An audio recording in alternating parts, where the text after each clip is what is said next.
Historically, air defense relied on tracking massive fighter jets with multi-million-dollar radar systems. Today, the threat is a $100 consumer quadcopter. Their small size and composite plastic frames provide a tiny radar cross-section, making them nearly invisible to legacy detection systems.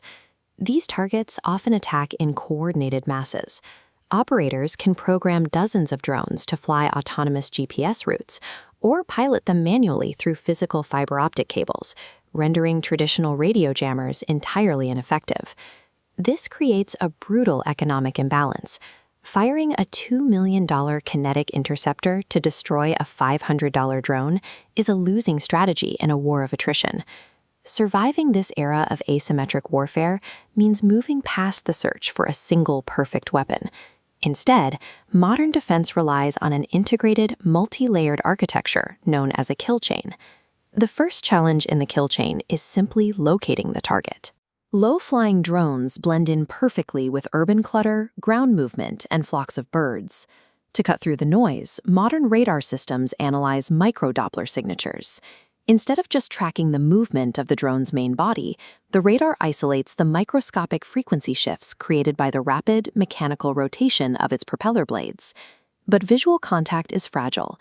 If a drone dives behind a building, a tree line, or rough terrain, the sensor line of sight is broken and the data stream goes dark. To maintain a lock, tracking software relies on a mathematical algorithm called a Kalman filter. By fusing noisy, imperfect data from radar, acoustic, and optical sensors, the filter continuously calculates the drone's true position and velocity, projecting a probability zone of where it is heading next. The moment the drone re-emerges and the sensors pick up fresh data, the algorithm instantly narrows its error margins, snapping its trajectory prediction perfectly back onto the target. Effective detection is an active, predictive calculation. It mathematically anticipates the drone's next move to enable a precise counterattack. Once a target is locked, the architecture defaults to non-kinetic countermeasures, known as soft kill. This is the preferred first response, neutralizing the threat without raining physical debris down on populated areas. Historically, this meant radio frequency jamming, broadcasting electromagnetic noise to sever the pilot's control link. However, these jammers can interfere with nearby communications, and their use is often restricted by strict civilian airspace regulations. Jamming is also ineffective against drones following pre-programmed GPS waypoints, or those controlled via physical fiber optic cables, which have no wireless link to disrupt. The evolution of this layer is RF cyber takeover. This technology passively decodes the drone's unique telemetry protocol and injects surgical commands directly into its channel. The system hijacks the drone's operating system, allowing defenders to take the controls and land it safely. RF cyber takeover acts as a precise surgical scalpel for individual threats. However, if the system faces a massive swarm or hardened autonomous technology, it must escalate to physical destruction. When soft kill techniques fail, the architecture immediately escalates to hard kill solutions to physically eliminate the target. The first tier of hard kill utilizes high-power microwaves. A transmitter fires a concentrated cone of 2.45 GHz energy that couples directly into the unshielded wiring harnesses of incoming drones. This induces a physics layer kill. The intense voltage spike irreversibly melts MOSFET gate oxides and triggers massive failure across the internal microchips. The drone's hardware is fried, instantly dropping an entire swarm mid-air. For threats that survive the microwave blast, the ultimate kinetic backstop is programmed airburst ammunition, like the 35mm AHEAD system. Precision here is paramount, because these systems have a limited magazine depth, with some turrets carrying enough for only 30 targets before needing a resupply. As each shell exits the barrel, muzzle sensors measure its exact velocity and inductively program a digital fuse on the shell in real time.